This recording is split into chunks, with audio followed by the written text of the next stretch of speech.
ಮಾಡ್ತಿದ್ದಾರೆ. ರಾಜ್ಯ, ಜಿಲ್ಲಾ, ತಾಲೂಕುಗಳಲ್ಲಿ ಬರುವ ಚುನಾವಣೆಗೆ ಈಗಾಗಲೇ ವೇದಿಕೆಗಳನ್ನು ಸಿದ್ಧ ಮಾಡ್ಕೊಳ್ಳೋದಕ್ಕೋಸ್ಕರ ಇಂಥದ್ದೊಂದು ನೆಪವನ್ನು ಇಟ್ಟುಕೊಂಡು ಈ ಒಳ ಮೀಸಲಾತಿಯ ಈ ಹೋರಾಟವನ್ನು ದಿಕ್ಕು ತಪ್ಪಿಸುವಂಥ ಕೆಲಸವನ್ನು ಮಾಡ್ತಿದ್ದಾರೆ. ನಾವೆಲ್ಲರೂ ಕೂಡ ಅಂಥ ಡೋಗಿ ನಾಯಕರನ್ನ, ಅಂಥ ವಿನಾಕಾರಣ ಈ ಜಾತಿಯನ್ನು ಬಳಸ್ಕೊಳ್ಳುವಂಥ ನಾಯಕರ ವಿರುದ್ಧ ದಯವಿಟ್ಟು ರಾಜ್ಯದ ಎಲ್ಲ ಮಾದಿಗರು ಎಚ್ಚೆತ್ಕೊಳ್ಬೇಕು.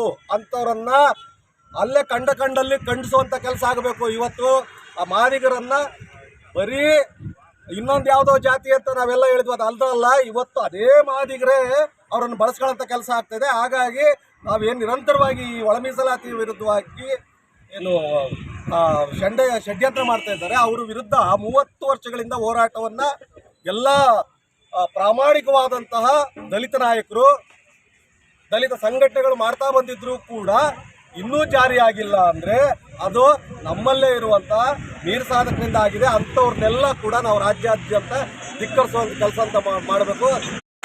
ಇವತ್ತು ಪ್ರತಿಭಟನೆ ಮಾಡ್ತಾ ಇದ್ದೇವೆ. ನಮ್ಮೆಲ್ಲ ಆಗ್ರಹ ಇದೆ, ಮಾದಿಗ ಜನಾಂಗದ ಪ್ರಾತಿನಿಧ್ಯದಲ್ಲಿ ಮಾದಿಗ ಜನಾಂಗವನ್ನು ಉದ್ಧಾರ ಮಾಡ್ತೀವಿ ಅಂತೇಳಿ ಮಾದಿಗರ ಕೂಟದಲ್ಲಿ ಮಂತ್ರಿಯಾಗಿರ್ತಕ್ಕಂಥ KH ಮುನಿಯಪ್ಪ ಮತ್ತು RB ತಿಮ್ಮಾಪುರ್ ಅವರು ಕೂಡಲೇ ತಮ್ಮ ಅಸಮರ್ಥತೆಯನ್ನ ಒಪ್ಪಿಕೊಂಡು ನೇರವಾಗಿ ನೇಣು ಹಾಕಬೇಕು. ಯಾಕಂದ್ರೆ ದಲಿತರಲ್ಲಿ ವಿಶೇಷವಾಗಿ ಮಾದಿಗರ ಹಿತಾಸಕ್ತಿಯನ್ನ ಕಾಪಾಡೋದರಲ್ಲಿ ವಿಫಲರಾಗಿದ್ದಾರೆ.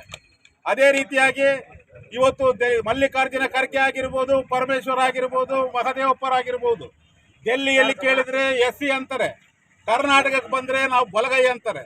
ಇಂಥ ರಾಜಕಾರಣಿಗಳಿಂದ ಯಾವತ್ತೂ ಕೂಡ ಕಾಂಗ್ರೆಸ್ ಪಕ್ಷ ಉದ್ಧಾರ ಆಗೋದಿಲ್ಲ. ದಲಿತರನ್ನೇ ಆರ್ಥಿಕವಾಗಿ, ಸಾಮಾಜಿಕವಾಗಿ, ರಾಜಕೀಯವಾಗಿ ಹಿಂದುಳಿದಿರ್ತಕ್ಕಂಥ ಮಾದಿಗ ಸಮಾಜವನ್ನ ಬಲಗೈ ಸಮಾಜದವರು ನಿರಂತರವಾಗಿ ಸ್ವತಂತ್ರ ಬಂದಾಗಿನಿಂದ ಇಲ್ಲಿಯವರೆಗೂ ತುಳ್ಕೊಳ್ತಲೇ ಬರ್ತಾ ಇದ್ದಾರೆ.